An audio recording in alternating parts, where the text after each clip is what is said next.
Down a Long Island father at a Poughkeepsie hotel over the weekend has been identified as homeless. All right, now this incident putting a spotlight on the practice of turning hotels into temporary shelters. Antoine Lewis looks into just how common it is and whether hotels should have an obligation to alert customers before their stay.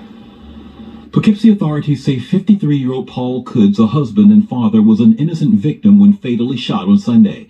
Kudz was standing in the lobby of this Courtyard Marriott hotel when investigators say two homeless men started fighting and one opened fire at the other. While investigators say the suspects were not placed at the hotel by social services, hotels housing homeless persons is a practice that is more common as cities turn to hotels to act as temporary shelters. New York City, no exception. Catherine Cliff is an attorney with the Homeless Rights Project of the Legal Aid Society. And they relied pretty heavily on commercial hotels because they stopped building purpose-built shelters because they thought they were going to be able to get the census down. And unfortunately, they weren't able to get the census down as quickly as they hoped. The most recent statistics from the city's Department of Homeless Services reports more than 60,000 people in the shelter system, 2/3 of which are adults. Cliff and other homeless advocates say that number will grow as more migrants arrive and state laws mandate the city provide immediate shelter. City officials expect the tent city encampment to alleviate some of the pressure of the hotels currently being used as shelters. They say they're expecting people to be there 24 to 96 hours, so it's not a place people are supposed to be staying long term. Legal Aid says there are at least a dozen city hotels that are acting as temporary shelters,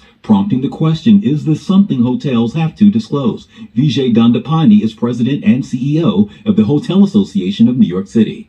They don't legally have to, but generally they will answer you in that fashion because it's pretty transparent. You can't walk into a hotel and not see the mix that's different on account of shelter population. Antoine Lewis, Fox 5.